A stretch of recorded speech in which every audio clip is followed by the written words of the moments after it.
कि सफलताएं सामूहिक होती है और असफलताएं व्यक्तिगत होती है। तो जब आप सफल होते हैं तो और इस तैयारी में यूपीएससी की तैयारी में आपको अलग अलग जगहों से आप सहयोग लेते हैं। मैंने यूट्यूब से बहुत सहायता ली। यूट्यूब से मैंने जो है अलग अलग टीचर्स या PYQ सोल्व करना हो, ये सारी चीज़ें मैंने यूट्यूब से की। और बहुत सारी ऑनलाइन वेबसाइट्स का भी मैं यूज़ करता था, टेलीग्राम चैनल्स थे। घबराना नहीं है, घबराहट होती है ऑब्वियसली, लेकिन अपने आप को नियंत्रित रखना। जैसे मेरा सीसेट हमेशा बहुत जस्ट कट ऑफ होता था, एक बार 72, एक बार 75, एक बार 76, इस तरह से। और शायद इस बार तो जो है वो जस्ट क्लियर ही हुआ है। अगर मैं घबरा गया होता लास्ट के 5 मिनट में तो मेरा सीसेट कभी क्लियर नहीं हो पाता। और मैं सोचता कि यूपीएससी बहुत कठिन हो जाता है, कठिन। हाँ, तो लास्ट तक जो है पेशेंस बनाए रखना है, स्थित प्रज्ञ रहना है। कुछ जिनकी इंग्लिश बहुत कमजोर है उन्हें कहता हूँ कि पूरी यूपीएससी के प्रोसेस में इंग्लिश केवल आपको मेंस में एक पेपर के रूप में चाहिए, बाकी कहीं पर भी अंग्रेजी नहीं चाहिए। इसका मतलब ये नहीं कि आपको अंग्रेजी नहीं आनी चाहिए, आनी चाहिए, लेकिन इंग्लिश यूपीएससी की पूरी प्रोसेस में केवल वो क्वालिफाई पेपर होता है। और पहले शिक्षक के रूप में सिलेक्ट हुए? जी, मैं एक प्राइमरी टीचर था और मैंने 4.5 वर्षों तक जो है प्राइमरी टीचर के रूप में काम किया है। उसी दौरान हमारे वहाँ के महेंद्र पाल जी यूपीएससी में सेलेक्ट होते हैं और उनकी प्रेरणा से पहली बार ही जानने को मिला। Welcome to Nail Ultimate. उम्मीद है कि आप सब लोग अच्छे होंगे। जैसा कि आप सब लोगों को पता है कि यूपीएससी का रिजल्ट आ चुका है और लगातार मैं टॉपर्स कवर कर रहा हूँ। तो अभी हमारे साथ ईश्वर लाल गुर्जर सर है। सर का सिलेक्शन फाइनल रूप से हो चुका है। पिछली बार भी सर का सिलेक्शन हुआ था और साथ में सर RAS में, राजस्थान PCS में 22 रैंक के साथ भी सिलेक्टेड है। हिंदी मीडियम से है। सर से जानने वाले कि सर ने कैसे कैसे तैयारी किया, कौन सी किताबें पढ़ी, क्या स्ट्रगल रहा। तो आप लोग नए चैनल को सब्सक्राइब कर ले और वीडियो में अंत तक बने रहे। सबसे पहले सर आपको बहुत बहुत बधाई और शुभकामनाएं हमारी टीम की तरफ से। जी, धन्यवाद। कैसा लग रहा है सर इस वक्त आपको फाइनल सिलेक्शन के बाद? बहुत अच्छा लग रहा है जी। हालांकि मैंने जिस तरह की उम्मीद की थी कि जो है रैंक इम्प्रूवमेंट उतनी नहीं हो पाई, लेकिन फिर भी जो है रिजल्ट को देखते हुए ऐसा लग रहा है कि जो है जितना सफल हो पाया वो मेरे लिए जो है व्यक्तिगत रूप से महत्वपूर्ण है और मैं इसे सेलिब्रेट कर पा रहा हूँ। जी सर, अपने बारे में आप शुरुआत से बताओ कि आपने मतलब कैसे कैसे पढ़ाई लिखाई किया शुरुआत से? जी, मैं राजस्थान के भीलवाड़ा जिले का रहने वाला हूँ। डिस्ट्रिक्ट हेडक्वार्टर से 80 किलोमीटर दूर एक बहुत छोटा सा गांव है, 20-25 घरों की एक ढाणी है, भामरों का बाड़िया, वहाँ से संबंध रखता हूँ। शुरुआती पढ़ाई मेरी राजकीय विद्यालय से ही, अपने गांव से ही हुई। हालांकि मैं पढ़ाई में उतना जो है औसत दर्जे का विद्यार्थी रहा हूँ। 12th क्लास तक सब कुछ सामान्य था और 12th क्लास के बाद हमारे गांव में एक प्राइमरी टीचर आते हैं, महावीर जी सर। उनके कहने पर मैंने यूपीएससी एक ऐसा एग्जाम है जिसका सपना हर साल करोड़ों लोग देखते हैं, लाखों लोग फॉर्म फिल करते हैं, कुछ हजार बच्चे ही अपनी मंजिल तक पहुंच पाते हैं। आपने भी कभी न कभी जरूर ये सपना देखा होगा, लेकिन कभी कभी हमारी आर्थिक स्थिति हमें यूपीएससी की तैयारी करने के लिए सपोर्ट नहीं करती। मैं मानता हूं कि आज 7,000 से 15,000 रुपए के कोर्सेज भी मार्केट में अवेलेबल है, लेकिन जब बात आती है सिलेक्शन की तो आप अपना टाइम और अटेम्प्ट कभी वेस्ट नहीं कर सकते। ऐसे में लो कॉस्ट कोर्सेज आज मार्केट में अवेलेबल तो है, लेकिन लो क्वालिटी की वजह से कभी भी यूपीएससी की तैयारी डेमोक्रेटाइज हो ही नहीं पाई।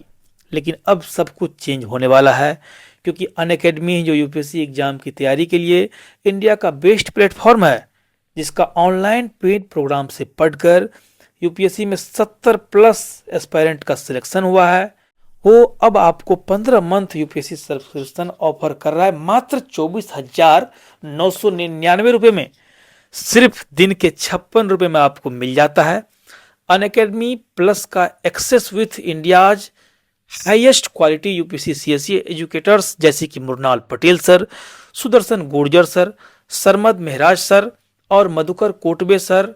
और आपको हिंदी, इंग्लिश और इंग्लिश बैचेज के लिए सेपरेटली 24,999 पे नहीं करना है, बल्कि एक ही सब्सक्रिप्शन में आपको सारी लैंग्वेज के बैचेज मिल जाती है। और इसीलिए अब हर गांव, हर कस्बे, हर शहर के लर्नर अपने IAS, IPS, IFS ड्रीम को पूरा कर पाएंगे और तैयारी कर पाएंगे इंडिया के बेस्ट एजुकेटर्स के साथ। ध्यान रखिए, ये ऑफर सीमित समय के लिए वैलिड है, तो अभी सब्सक्राइब कर ले, लिंक डिस्क्रिप्शन बॉक्स में है। जो है BSTC का एग्ज़ाम दिया, जिससे 2018 में रीट एग्ज़ाम के थ्रू मैं प्राइमरी टीचर के रूप में सेलेक्ट हुआ। जी, आप पहले शिक्षक के रूप में सेलेक्ट हुए? जी, मैं एक प्राइमरी टीचर था और मैंने 4.5 वर्षों तक जो है प्राइमरी टीचर के रूप में काम किया है। उसी दौरान हमारे वहाँ के महेंद्र पाल जी यूपीएससी में सेलेक्ट होते हैं और उनकी प्रेरणा से पहली बार ये जानने को मिला कि संघ लोक सेवा आयोग जो है सिविल सर्विसेज जैसा एग्ज़ाम लेता है, जिसमें प्री होता है, मेंस होता है, इंटरव्यू होता है, और उनके गाइडेंस और उनकी प्रेरणा के कारण ही जो है एक प्राइमरी टीचर रहने के साथ मैंने यूपीएससी के बारे में सोचना शुरू किया। हालांकि पहले भी यूपीएससी का साहस नहीं हुआ था, तो मैंने स्टेट पीसीएस के एग्ज़ाम की तैयारी के बारे में सोचा। और वहाँ भी सर आप सिलेक्ट हुए एसडीएम के रूप में शायद? शुरुआत में नहीं हुआ था। शुरुआत में 2018 में जब मैंने आरएस का एग्ज़ाम दिया था और मैं जयपुर यहाँ जो है स्प्रिंग बोर्ड कोचिंग में एडमिशन लिया, मैंने प्रीलिम्स के बैच ज्वाइन किए थे, और जब मैंने पहला अटेम्प्ट आरएस का दिया तो मेरा प्रीलिम्स हुआ, लेकिन मेंस नहीं क्लियर कर पाया मैं पहले अटेम्प्ट में। और जब तब तक भी मैंने यूपीएससी के बारे में क्लियरली नहीं सोचा था, पर जब 2018 के आरएस में मेरा मेंस नहीं होता है और कोविड आ जाता है, तो कोविड के दौरान शिक्षा विभाग में बहुत सी छुट्टियां मिली थी, बहुत सा अवकाश था मेरे पास, तो मैंने यूट्यूब के माध्यम से और बहुत सारा ऑनलाइन कंटेंट है, टेलीग्राम, इन सब की सहायता से यूपीएससी की तरफ अपनी तैयारी को मोड़ा और मैंने 2020 में यूपीएससी का दूसरा अटेम्प्ट दिया। पहले मैं एक बार दे चुका था, लेकिन मुझे ऐसा लगता था कि यूपीएससी अपने लिए नहीं है। यूपीएससी के लिए आपकी अंग्रेजी बहुत अच्छी होनी चाहिए, यूपीएससी के लिए आप जो है बहुत अच्छे कॉलेज और विद्यालयों से पढ़े हुए होने चाहिए। इस तरह के पूर्वाग्रह मेरे थे यूपीएससी को लेकर। तो मैंने बहुत सीरियसली नहीं, लेकिन सहयोग ही कहेंगे उसे, कि 2020 का मेरा प्रीलिम्स क्लियर हो जाता है। 2020 में मैं प्रीलिम्स क्लियर होने के बाद पहली बार मेंस लिखता हूँ और पहली बार इंटरव्यू देता हूँ, और इंटरव्यू देने दिल्ली जाता हूँ पहली बार जीवन में। तो मैंने सारी तैयारी जयपुर में और यहीं रह के की थी। मेंस लिखा मैंने, इंटरव्यू दिया 2020 के अटेम्प्ट में, लेकिन मेरा फाइनल सिलेक्शन उसमें भी नहीं हुआ। तो मैंने सोचा कि 2021 में यदि मेरा प्रीलिम्स क्लियर हो जाए तो मैं यूपीएससी बहुत अच्छे से कर लूँगा, क्योंकि मैंने पहले मेंस में इंटरव्यू दिया है तो मेरा कॉन्फिडेंस बढ़ गया था।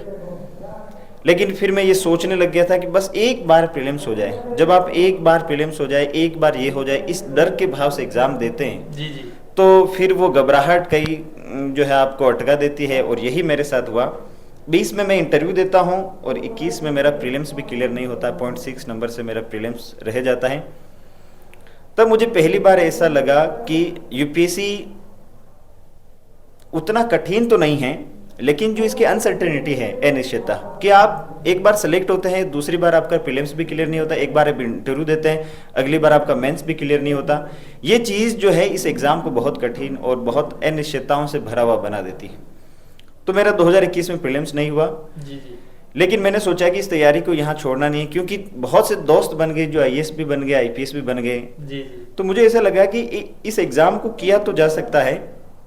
हालांकि बहुत व्यवहारिक दिक्कतें भी आई कि टीचर है तो आप कैसे मैनेज करेंगे, आर्थिक स्थिति उतनी ठीक नहीं थी। तो दोस्तों ने सपोर्ट किया, महेंद्र पाल जी ने सपोर्ट किया, और फिर मैंने आरएस 2021 और यूपीएससी 2022 दोनों एग्ज़ाम एक ही साल में दिए, और 2021 आरएस में मेरी 22वीं रैंक थी राजस्थान में, और यूपीएससी 2022 में मुझे 644 रैंक मिली थी और आईआरएस आईटी सेवा अलॉट हुई थी। फिर रैंक इम्प्रूवमेंट के लिए जो है मैंने फिर से 2023 का एग्ज़ाम दिया। हालांकि मैं जिस तरह से चाह रहा था उतनी रैंक तो इम्प्रूवमेंट नहीं हुई, लेकिन इस बार के एग्ज़ाम में मेरी 555वीं रैंक है। आईपीएस तो आपको मिल जाएगा सर? संभावित रूप से मुझे आईपीएस जो है मिल सकता है। जी सर, जैसे कि आप हिंदी मीडियम से थे तो आपने इंग्लिश का भी उसमें एक पेपर रहता है, उसके बारे में बताइए, उसके लिए आपने क्या क्या तैयारी किया था? मेन डर यही रहता है हिंदी माध्यम वालों का कि मैं प्रीलिम्स निकाल लूँगा, मेंस निकाल, लेकिन ये जो इंग्लिश का जो होता है 300 नंबरों का शायद होता है। जी, वो क्वालिफाई पेपर होता है और मेंस में होता है। तो जैसे मैं उन बच्चों को जिनकी इंग्लिश बहुत कमज़ोर है उन्हें कहता हूं कि पूरी यूपीएससी के प्रोसेस में इंग्लिश केवल आपको मेंस में एक पेपर के रूप में चाहिए, बाकी कहीं पर भी अंग्रेजी नहीं चाहिए।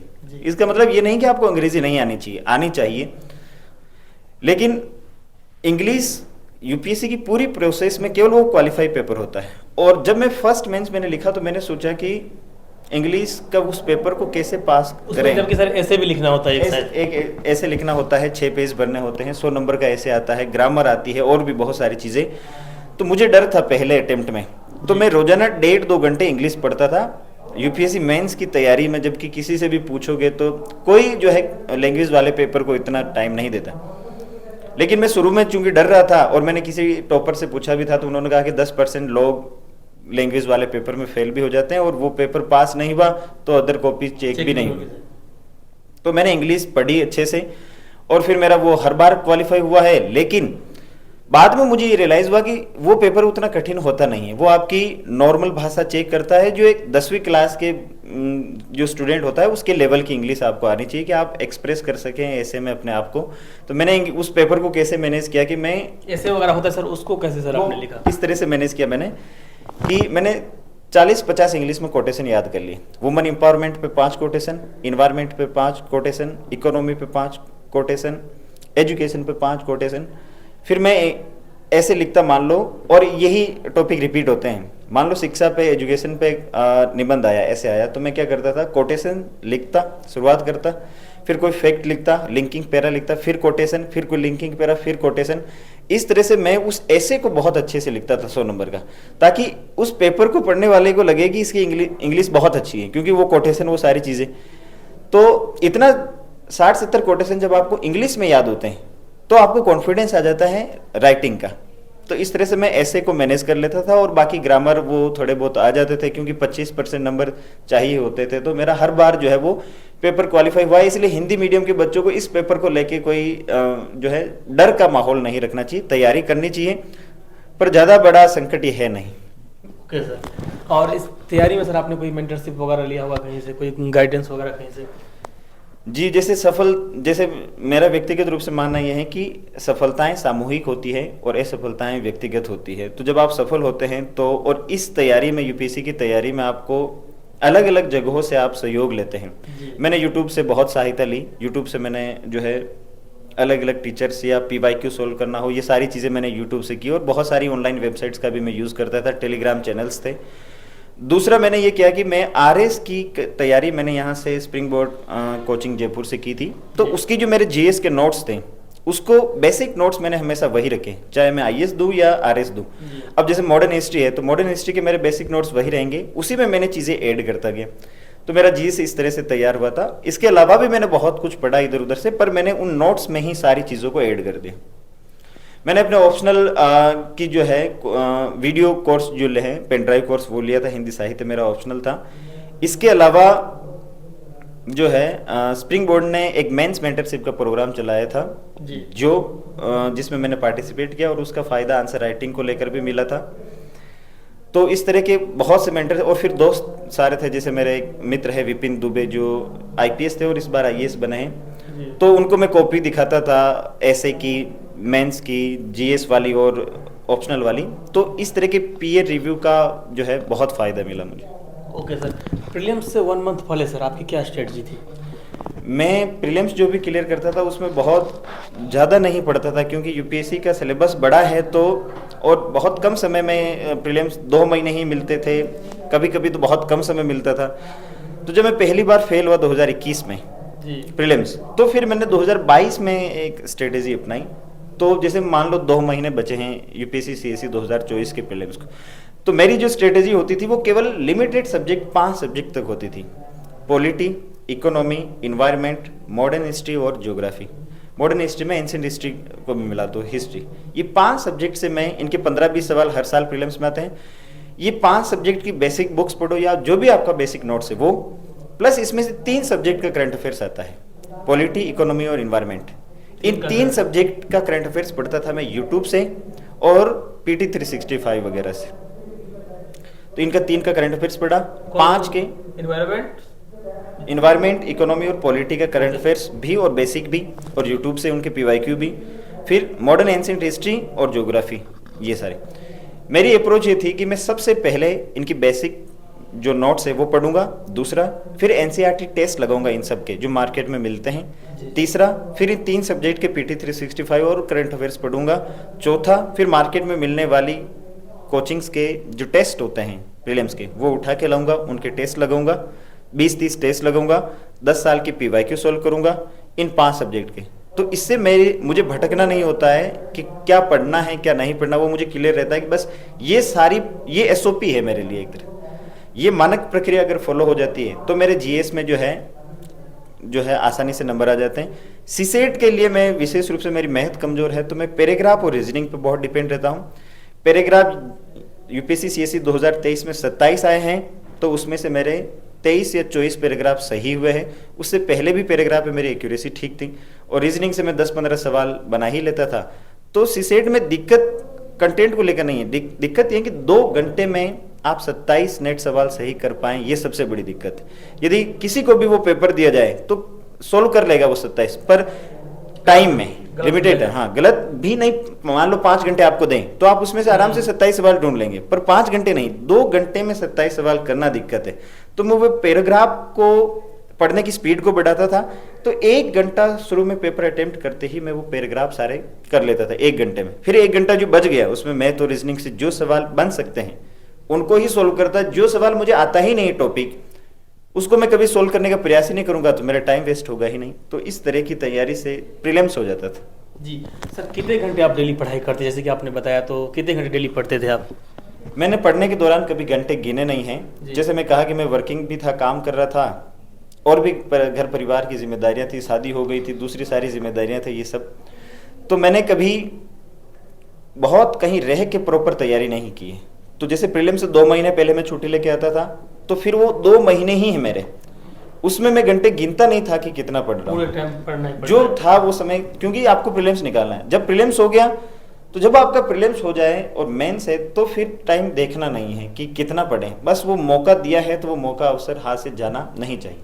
इस तरह से मेंस के लिए जो है करता था। तो ये कह सकते हैं कि जब एग्जाम सामने हो तो आप 10-12 घंटे की तैयारी अगर हैं तो वो पर्याप्त है। जी, प्रीवियस ईयर क्वेश्चन का सर क्या योगदान है इस एग्जाम में, जैसे कि आपको इतना अनुभव हुआ है सर, आपने इतना सारा एग्जाम क्लियर किया है? मेरे लिए जो है पीवाईक्यू ऐसे थे कि टेस्ट की तरह, लिटमस टेस्ट की तरह कि ये एग्जाम किस तरह से निकाला जा सकता है, ये पीवाईक्यू से समझ सकते हैं। तो मैंने प्रीलिम्स और मेंस दोनों में ही कुछ भी अगर मैं पढ़ रहा हूँ, पॉलिटी पढ़ा, मान लो फंडामेंटल राइट वाला टॉपिक पढ़ा, तो मैं देखता था कि क्या मौलिक अधिकारों से पिछले 10 सालों में कोई सवाल आ रखे हैं तो किस तरह के आ रखे हैं, उनकी प्रकृति कैसी है, नेचर कैसा है, इस तरह से। और मेंस में भी मैंने ऑप्शनल हो चाहे जीएस, तो पीवाईक्यू मस्ट है। अगर इस एग्जाम में कोई आपको मार्गदर्शन कर सकता है सबसे अच्छा, तो वो है पीवाईक्यू।